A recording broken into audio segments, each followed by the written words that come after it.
ಹೆಂಗ್ ಕೊಡ್ರಿ ಸ್ವಾಮಿ death certificate ಹೆಂಗ್ ಕೊಟ್ರಿ? ಏಯ್ ಗಲಾಟೆ ಮಾಡ್ಬಿಡ್ರಿ ಕಣ ಯಾರು. ಡೆತ್ ಸರ್ಟಿಫಿಕೇಟ್ ಹೆಂಗ್ ಕೊಟ್ರಿ ಆಸ್ ಎ ತಹಶೀಲ್ದಾರ್ ಹೊಸದುರ್ಗ? ಏನ್ ಸ್ವಾಮಿ ಹೆಂಗ್ರೆ ಕೊಟ್ರಿ ತಹಶೀಲ್ದಾರ್? ಕರೆಸಿ ಸ್ವಾಮಿ ಅವ್ರನ್ನ ಇಬ್ರು ಎಂತವ್ರು ಯಾರ್ಯಾರು ವಿ ಎ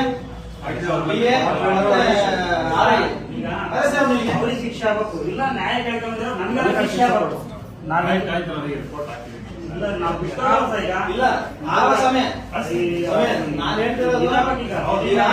ಈಗ ಅಂಬೇಡ್ಕರ್ ಸಂವಿಧಾನ ಬರ್ತಾರೆ ಬದುಕಿರುವಾಗ ಹೆಂಗ್ ಡೆಸಿಫಿಕೇಟ್ ಕೊಟ್ರಿ? ಯಾರು ಕೊಟ್ಟಿದ್ದು? ಯಾರು ಕೊಟ್ಟಿದ್ದು ಹೇಳ್ಬೇಕು ನಮಗೆ ಸ್ವಾಮಿ. ಹೊಡಿಬಾರ್ದು ಆಫೀಸರ್ ಸ್ವಾಮಿ ನೀವು ಆಫೀಸರ್ ಜಮೀನಾಗ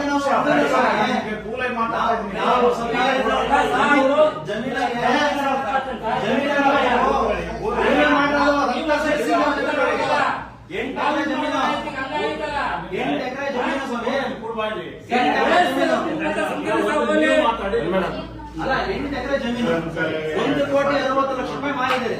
ಹೆಂಗ ಮಾರಿದ್ರು ಸ್ವಾಮಿ? ಕರೆಸಿ ಸ್ವಾಮಿ ನಾವು ಕುತ್ಕೊಂಡ ಸ್ವಾಮಿ. ನಾವು ರಾಜ್ಯ ಪಂಚಾಯತಿ ಉಣ್ಣಕ್ ಬಂದಿಲ್ಲ ಸ್ವಾಮಿ. ಇಲ್ಲಿ ನಾವು ನ್ಯಾಯ ಕೇಳಕ್ ಬಂದಿವಿ ಸ್ವಾಮಿ. ನೀವು KS ತಹಶೀಲ್ದಾರ್, ನೀವು ತಹಶೀಲ್ದಾರ್ MLA ಅಲ್ಲ, ನಮ್ಮ ತಾಲೂಕು MLA. ನೀವು ಫಸ್ಟ್ MLA, ನೀವೇ MLA. ನನಗೆ ನೀವು ಮೇನ್ ಮಾಡ್ಕೊಡ್ಬೇಕು. ಇವರು ಪೊಲೀಸ್ನ ಕರೆಸಿ ನಮ್ಮನ್ನ ಹ್ಯಾಂಡ್ ಓವರ್ ಕೊಡ್ಲಿ ಮಾಡಿ. ನಮ್ಮನ್ನ ಹೇಗೆ ಹ್ಯಾಂಡ್ ಓವರ್ ಹೋಗ್ತದೆ? ನಾವು ರೆಡಿ ಆಗಿದ್ದೀವಿ. ಇವ್ರದ್ದೇನಿದೆ ಅದು ಯಥಾ ಪ್ರಕಾರ ಅವ್ರಿಗೆ ಅಲ್ಲ ಸ್ವಾಮಿ ಹೆಂಗ್ ಕೊಟ್ರಿ? ನೆಕ್ಸ್ಟ್ ಯಾರು ಜವಾಬ್ದಾರಿ? ಕಳಿಸಿ ಸ್ವಾಮಿ. ಅವ್ರು ಯಾರು ನೋಡ್ಬೇಕು ನಾವು ಸ್ವಾಮಿ. ಟ್ರಾನ್ಸ್ಫರ್ ಬಿಡಲ್ಲ ನಾವು ಮಾಡಿರೋರು ಅವರು. ಇದನ್ನ ಪೊಲೀಸ್ ಸ್ಟೇಷನ್ ಕಂಪ್ಲೇಂಟ್ ಕೊಡಲ್ಲ, ಡೈರೆಕ್ಟ್ ನ್ಯಾಯಾಲಯಕ್ಕೆ ಹೋದ್ರೆ P2P ಕೇಸ್ ಆಗುತ್ತದು. ಪ್ರಶ್ನೆ ಯಾರು ಕೊಡ್ಬೇಕು ಸರ್? ಪ್ರಶ್ನೆ ಯಾರು ಕೊಡ್ಬೇಕು? ಅವರು ಹೇಳ್ಕೊಂಡು ಹೊರಡ್ತಾರೆ, ಮಾಡ್ಸಿರೋರು ಹೇಳ್ಕೊಂಡು ಹೊರಡ್ತಾರೆ. ಬೆಂಕಿ ಕೊಡ್ತೀನಿ ಹಂಗೆ ಹಿಂಗೆ ಅಂತಾರೆ, ಹೊರಡ್ತಾರೆ. ಯಾರು ಮಾಡ್ಸಿರೋರು ಆಮೇಲೆ ಏನ್ ಕೇಳೋಣ ಸರ್? ಆಮೇಲೆ ಏನ್ ಕೇಳೋಣ? ಏನಾರ ಅನಾಹುತ ಆದ್ಮೇಲೆ ಏನ್ ಕೇಳೋಣ? ಇದೆಲ್ಲ ಕೈ ಮೇಲೆ ಯಾರು ಜವಾಬ್ದಾರಿ? ನಾವು 1,80,00,000 ದುಡ್ಡು. ಅದೆಷ್ಟು ಲಕ್ಷ ಲಂಚ ಬೇಕು ಹೇಳಿ ನಾವು ಕೊಡ್ತೀವಿ ಅಂತಾಗೆ. ಯಾರು ಕೊಡ್ಬೇಕು ಹೇಳಿ ನಾವು ಕೊಡ್ತೀವಿ ಸ್ವಾಮಿ. ನಾವ್ ಯಾಕೆ ಬಂದಿದ್ದೀವಿ ಹೇಳ್ರಿ ಬಗ್ಗೆ? ಆಯ್ತು, ಅವ್ರು ನ್ಯಾಯ ಕೊಡಿಸ್ತೀವಿ ಏನ್ ಸಮಸ್ಯೆ ಇಲ್ಲ. ಹಿಂದಿದ್ದೇನಿದೆ ವಜಾ ಮಾಡಿ ಇದು ಮಾಡಿ.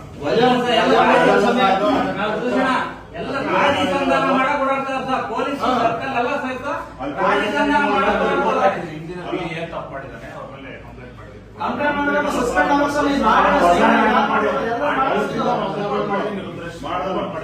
ಒಬ್ಬರು ತಹಶೀಲ್ದಾರ್, ಒಬ್ರು VA, ಒಬ್ಬ RI, 3 ಜನ ಸ್ವಾಮಿ. ನೀವು ಸೈನ್ ಹಾಕಿದ್ರೆ ಡೆತ್ ಸರ್ಟಿಫಿಕೇಟ್ ಹೆಂಗ್ ಸ್ವಾಮಿ ಆಗುತ್ತೆ? ಉಪ ತಹಶೀಲ್ದಾರ್ ಅವ್ರು ಇದರಿಂದ ಮಾಡಿರ್ತಾರೆ. ನಾನು ಹಿಂದೆ ಏನ್ ತಪ್ಪು ಮಾಡಿದ್ರೆ ಅವ್ರ ಮೇಲೆ ಆಕ್ಷನ್ ಗೆ ಈಗ ಸುಮ್ಮನೆ ನೀವು ಪ್ರಭಾರಿ ಮೇಲೆ ಬಂದು ಪೋಸ್ಟಿಂಗ್ ಬಂದು ಇದಾದ್ರೆ ಬಿಡ್ರಿ ಅನ್ನೋದಾಯ್ತು.